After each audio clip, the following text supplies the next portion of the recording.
Hey yo, what's up internet? I want to do a quick review on some gloves. Some of these are older than others.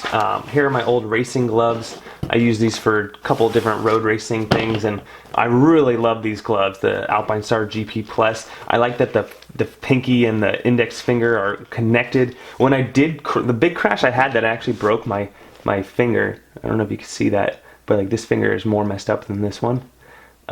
Is when like I crashed and then I went on my left side and then it actually ground through all this leather. I think I was wearing Arlen Ness gloves at the time, and they're very similar design to this. They're well-made gloves, but you know, there's just so much leather here, and eventually it ground through and it went into my pinky. The Alpinestars, eventually over time with your throttle and your brakes and all the pressure you put on the bars, for me at least, this is the weakest link is right in the palm. You can see it on this one as well, that it's already kind of deteriorating.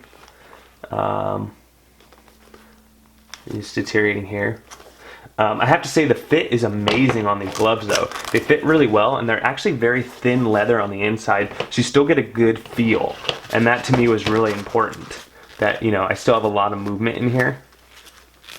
So, and it has a lot of extra padding. It has the carbon fiber protection. I really like these gloves a lot, so I definitely think they're worth the price. When you get into these racer gloves that are like over $100, the Alpinestars are worth the money. So that's a racer glove. So this is also a racer glove. This is like Bilt's version of it. These are my wife's.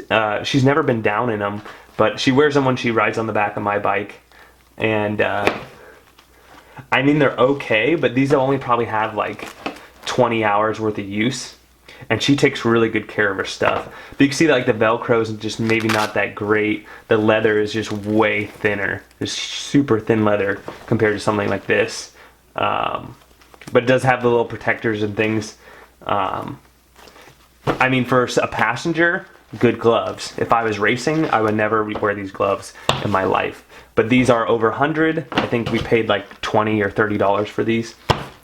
Now, here are my other gloves. So I occasionally wear this out on the streets, but typically I actually wear these gloves because they're also waterproof. So before I bought these, I had these, and these are like the really, really cheap Bilt basic waterproof gloves that are gauntlet, meaning they go past the wrist. And as you can see, they came undone here. Right here, they all came undone. Never crashed in them, but I put a lot of miles on them, that's for sure. They're actually doing pretty well there. And I've ridden in like pouring rain where these things were just soaked. And the one thing that sucks about them is they do eventually get wet inside. Like they stay waterproof for a little while, but if you're under constant rain, they eventually will seep through.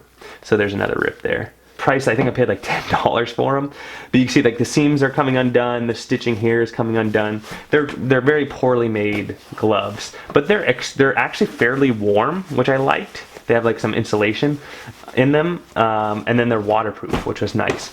So then there's like the next level up. I think this is called like the Tempest or something like that, and these ones have a little bit of extra padding in them, right? So you get some more guards there, you get a little padding there, but it's still got the layer of plastic inside. You can hear it. So it is waterproof, and you get a little bit more padding, and it's leather all the way around, where this is kind of like a suede type of thing, or like a fake leather. So the protection level is a little higher. So I got these on sale, and they're fine. They're just okay. Nothing really to complain about yet, but they're like already coming apart, like on the thumb there. The pattern's coming off.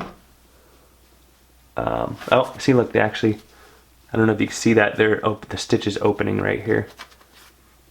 So they're cheap gloves, but I mean, again, I've had these ones now for about a year, but this is still a way better glove if you want to really go all out. The only thing with this is leather. It's not waterproof, but leather doesn't do too bad in the water, but I would rather be wearing these in the rain than wearing these. But on a hot summer day, I would actually be rather wearing these, which I do wear, than I would wear these. So depending on the weather, when it comes to wet weather, there are other gloves out there that do offer more padding for wet weather, but I don't ride in the rain that often, and this kind of did the trick. So I do give these a little thumbs up. They're probably worth it if you get them for cheap, but otherwise, you know, you can step up and go $60, $70 and get something a little nicer.